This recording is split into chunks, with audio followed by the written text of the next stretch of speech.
I've already invested a whopping $60,000 into just ensuring your happiness. Yet how could you reduce me to merely a wallet or an ATM? I don't recall ever soliciting your assistance. Lily, Max's wife, scoffed with a sneer. Why don't you try halting the payments if you're so bothered? After all, I'm quite the big shot. I can easily handle it myself, added Max, his tone equally dismissive. Even Max, my eldest son whom I've raised, behaves in this manner. After coercing me into covering the expenses for a $20,000 engagement party and a $40,000 wedding, they have the audacity to treat me like this. They only see me as a cash cow. I must have made a mistake in raising my son. I'll never allow them to push me around again. I've heard you loud and clear, responded Chloe. Are you sure about that? You know we won't let you see your grandchild, right? Max threatened. You don't have to. I'd be more than happy to cease the payments, Chloe retorted. From that point on, Max and Lily experienced a swift downfall. They had been treating Chloe like a money tree. My name is Chloe. I'm 56 years old. I've been struggling alone ever since my husband passed away 12 years ago. Between my job and raising my 2 children, I've always had my hands full. I'm currently an executive at a decent company, which I've been with since before I got married. To the outside world, I guess you could call me a career woman. The children, who were high schoolers when my husband died, have now graduated college and are working. So I'm a bit relieved. I just wish they'd settle down and start their own families soon. While contemplating these thoughts, Chloe lived alone comfortably in the condominium that she used to share with her children. Then, one day, Max called her, saying, I want to introduce you to a woman I'm thinking of marrying. Delighted, Chloe agreed. Max, who turns 28 this year, works for a large corporation as a salesman. Although he has been a bit of a playboy, it seemed like he was finally settling down. On the day he was to bring the woman he was planning to marry, Max said, Mom, long time no see. This is my fiancée, Lily. Lily was a receptionist at the company where Max worked. She was strikingly beautiful, and Chloe felt proud of her son for finding someone like her. Oh, congratulations to you both. I'm here to support your happiness, Chloe beamed. As their conversation progressed, the topic of the engagement party arose. We're planning to have an engagement party soon. I need to start preparations. Mom, could you cover the $20,000 cost for the engagement party? I was taken aback. I had assumed the average cost to be around $10,000. However, seeing their joyful expressions, I couldn't bring myself to refuse and agreed. Of course, it's a joyous occasion, I thought to myself. Later, my eldest daughter Mia came to visit. Mia, how's work going? The deadline was yesterday, I inquired. I'm managing well, so don't worry, Mia replied. Mia is a manga artist. While she hasn't achieved a major success yet, she has her own series and manages to sustain herself. She has always been talented at drawing and has a deep passion for manga, making it the perfect career choice for her. By the way, Mom, isn't Max getting married? Maya asked. Yes, he came by the other day with his fiancée Lily to introduce her. They've asked for $20,000 for the engagement party, I explained. Wow, $20,000 is quite a hefty sum, Maya remarked. It's not just for the party. Apparently, they're planning to allocate it for their wedding funds, and as tokens of appreciation, I clarified. On the day of the engagement party, I handed them the promised $20,000. Both Lily and her parents looked overjoyed. We'll use this to begin our new life together, they exclaimed as they tucked away the money. There were no gestures of gratitude as I had anticipated, but I reassured myself that this was customary for engagement parties. As long as they could embark on a happy marriage, I reasoned it was worthwhile. However, a few days later, Max dropped a bombshell. I've won a grand wedding with numerous guests and connections invited, perhaps around 250 people, he announced excitedly. That sounds splendid, I replied. And with that, Mom, I'd like to ask you to cover the upfront costs of the wedding, Max requested. I was taken aback by the request. I had always believed that weddings were primarily funded by the couple themselves. I'm counting on you, Mom, Max insisted. It's pretty standard for parents to pay for the wedding. But didn't I already contribute a significant sum for the engagement party? I questioned. Lily's parents are frail and unable to contribute, and I'll make sure you're reimbursed for the wedding gift, Max assured me. Reluctantly, I opened the bill Max had brought. To my shock, the amount was $40,000. The idea of such a hefty upfront cost made my head spin. How extravagant of a wedding are they planning? I wondered aloud. Wait a minute, isn't this a bit excessive? Why not have a wedding within your means? I suggested. It's a once-in-a-lifetime event and Lily doesn't want to compromise. Plus, don't we want Lily's parents to see how happy she is? Max countered, cornering me. Feeling pressured, I couldn't bring myself to refuse. All right, it's indeed a joyous once-in-a-lifetime occasion, I conceded. Seeing my consent, Max smiled and thanked me before leaving the room.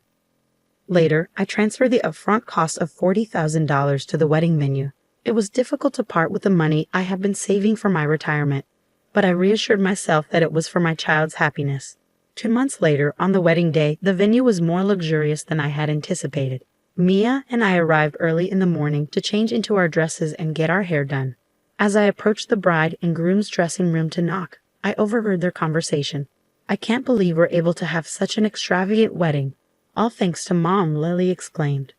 Absolutely, and she even gave us $20,000 for the engagement party. I even managed to buy a new bag. What a great wallet, more like an ATM. Let's keep withdrawing from it, Max, Lily joked. That's a bit mean, Max replied, but Lily continued, ignoring his protest. Stunned, Mia and I continued to listen as Lily gleefully said, If we ask her, she'll probably cover the rest of the wedding costs, right? Of course she will. Leave it to me. Then let's use the wedding gift for a honeymoon trip to Hawaii. And of course, we'll take my parents along. How about buying a high-rise apartment for our new home? That sounds perfect. Let's get my mother to cover the cost. She does have the money after all. The hand I raised to knock on the door was trembling. Mia held my shoulder and led me away from the door. Breathing slowly, I took Mia's hand that rested on my shoulder and said, Mia, there's something I need you to look into when the ceremony starts. Of course, Mom. Leave it to me, Mia reassured me.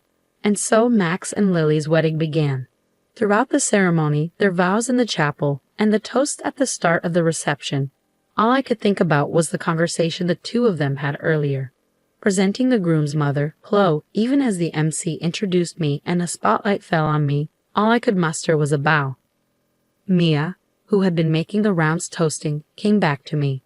Mom, I checked with Lily's relatives. Both of her parents are perfectly healthy. That's horrible. We need to confront them. I'll be right there with you, I assured Mia. As Mia said this, it was time for the first wardrobe change. Lily exited first, then it was Max's turn. Now the groom will exit, escorting him is his mother, Chloe, who raised him single-handedly, the MC announced. Called upon, I walked down the aisle to meet Max. A little tipsy, Max was in high spirits, announcing into the MC's microphone. This is my amazing mom. Keeping a straight face, I acknowledged the cheers from the crowd. I walked beside Max as we exited the hall and headed straight to the dressing room. Mia was already there, and she spoke to Max. Max, there's something I need to ask you. What is it, sis? Make it quick. I need to change and get back, Max replied curtly as he undressed. I heard the conversation in the dressing room earlier. How could you talk about Mom like that? Mia confronted him. Huh, you were listening. Well, whatever, Max shrugged, seemingly unfazed. As we were taken aback by Max's attitude, Lily, who had already changed into her dress, came in. Mother-in-law and sister-in-law, what's going on? She inquired. Mia pounced. We found out that your parents are healthy. They both have good jobs. Why are you making our mom pay for everything? What's going on? What is this, some kind of sister-in-law bullying? Lily retorted, appearing shocked. My patience snapped at her mocking attitude.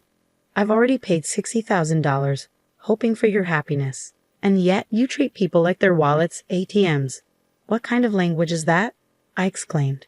Hearing this, Lily laughed as if it was a joke, acting all high and mighty, for such a small sum.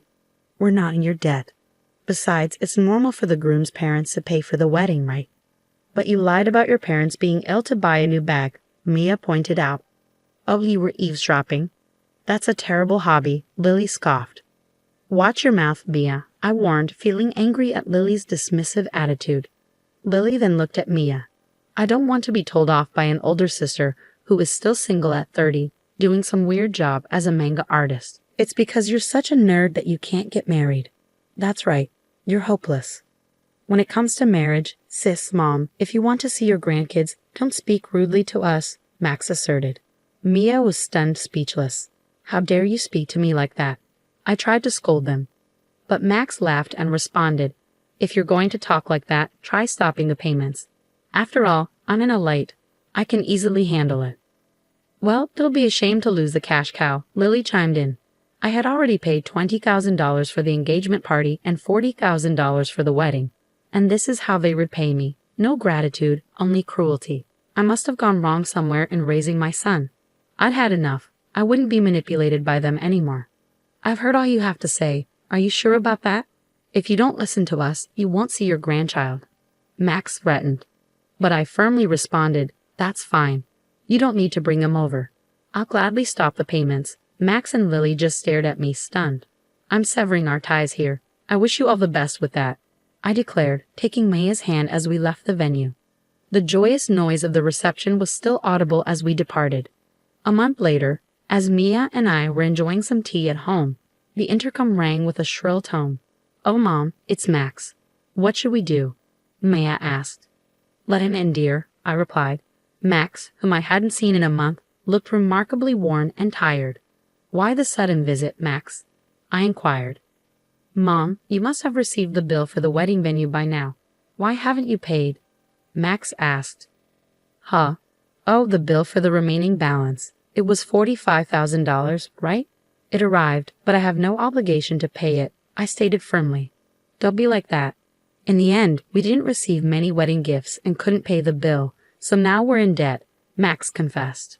At that, Mia laughed and commented, from what I overheard at the wedding. It seems you two have quite a bad reputation. You, Max, have been throwing your weight around at work, doing haphazard jobs, and Lily, you've been putting down other women, flaunting your looks in marriage. I can see why people wouldn't want to give wedding gifts to people like you, Max retorted sharply. Hey sis, stay out of this, I interjected, feeling a sense of frustration.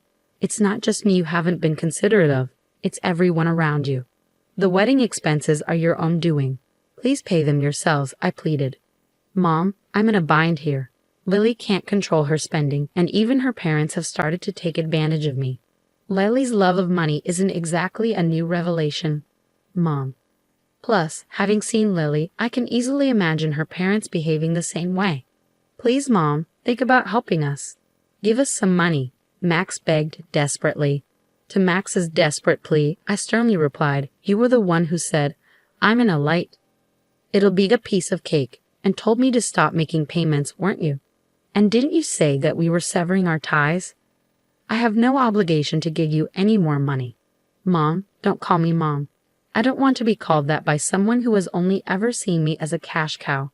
To be honest, I'd like you to repay me for the wedding and the engagement party, but I'll write it off as a settlement payment. Now please leave. Max, who had looked shocked, now had a malicious look on his face. Hey, are you really okay with this, Mom? Cutting ties with us like that? How will you spend your old age without a husband? Don't you want to see your grandchild? He pressed. Before I could respond, Mia intervened. Don't worry about that. I will be by Mom's side. And what can an unsuccessful comic artist like you do? You can't even have children, she taunted. Shut up, Max. I finally snapped, feeling the anger boil inside me. Max was frothing at the mouth with anger. Ah, so scary. Sure, you mock me as a failed manga artist or an otaku. Yet my manga was among the top-selling shoujo manga this year. Did you know it's set to be turned into an anime and a movie next year? Safe to say I'm in a much better financial state than you and your debts, Mia revealed confidently. At this point, Max noticed something. Hey sis, that thing. This, he pointed to Mia's left hand. Oh, you noticed. Yes, that's what's happening. Mia smiled as she flashed the ring on her left ring finger. I'm getting married to my editor. He's a big shot at a major publishing house, a real high flyer. So we can take care of Mom. We don't need you anyway. We never intended to have our children care for us. Thanks, Mia. We're having a wedding, but we'll handle everything ourselves. We'll invite Mom, Max, but you don't need to come, Mia declared confidently, leaving Max stunned.